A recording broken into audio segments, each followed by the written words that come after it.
NTR Trivikram combination కోసం చాలా కాలం నుంచి అభిమానులు ఎదురుచూస్తూ ఉన్నారు.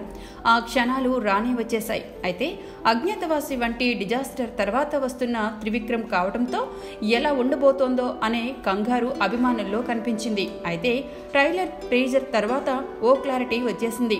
త్రివిక్రమ్ మళ్ళీ ఫామ్లోకి రావడానికి ఏదో మ్యాజిక్ చేయబోతున్నాడని అర్థమైంది. అయితే ఈలోగా పాటలు రిలీజ్ అయ్యి అవి ఎన్టీఆర్ చిత్రాల తరహాలోనే లేకపోవడంతో మళ్లీ డౌట్ పడ్డారు జనాలు.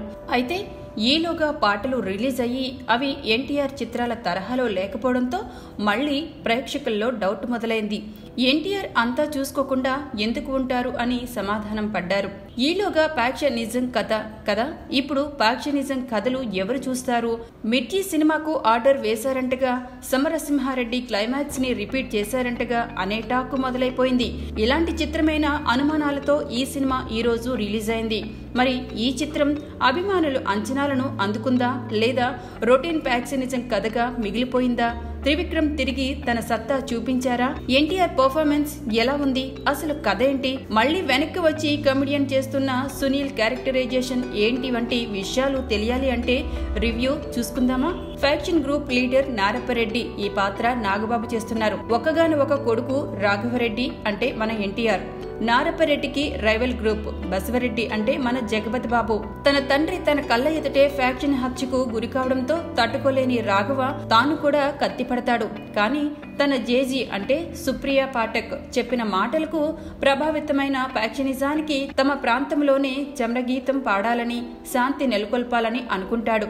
రాఘవ శాంతి పావురాలను ఎగరేయాలనుకుంటాడు. రక్తం రుచి మరిగిన బసవరెడ్డి వాటిని నిర్దాక్షిణ్యంగా కోసుకు తినాలనుకుంటాడు. ఈ క్రమంలో రాఘవ శాంతి కోసం కొంతకాలం తన ప్రాంతం విడిచి ఓ 6 నెలలు దూరంగా హైదరాబాద్లో ఎవరికీ తెలియని ప్రాంతంలో ఓ అమాయకుళ్లాగా ఉండాలనుకుంటాడు. ఓ లాయర్ అంటే పెద్ద నరేష్ ఇంట్లో ఉంటాడు. అక్కడ అరవింద్ అంటే పూజ హెగ్డే పరిచయం అవుతుంది.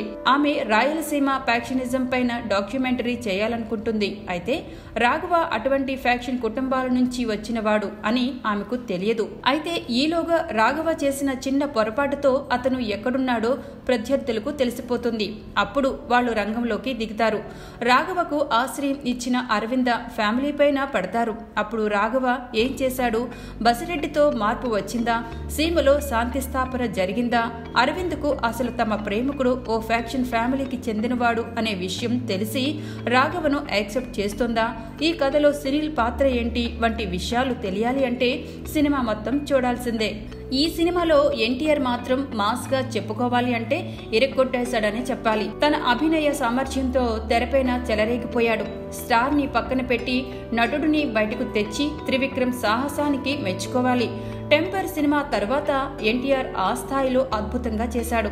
గుండెల నిండా విషాదం పెట్టుకొని దాన్ని తనలోనే దాచుకునేంత ప్రయత్నం చేస్తూ పగవాడి ప్రాణాలు కూడా ప్రాణాలే అని ముందుకు వెళ్లే పాత్రలో జీవించాడు. అందుకే ఈ సినిమా ఎన్టీఆర్ కు అభినయ సమేత. Hi, this is Shamla. Please do subscribe 9 Roses Media. Please subscribe 9 Roses Media. Please subscribe 9 Roses Media. Please subscribe 9 Roses Media. ఈ 9 Roses ఛానల్ని లైక్ చేయండి, సబ్స్క్రైబ్ చేసుకోండి. Thank you so much.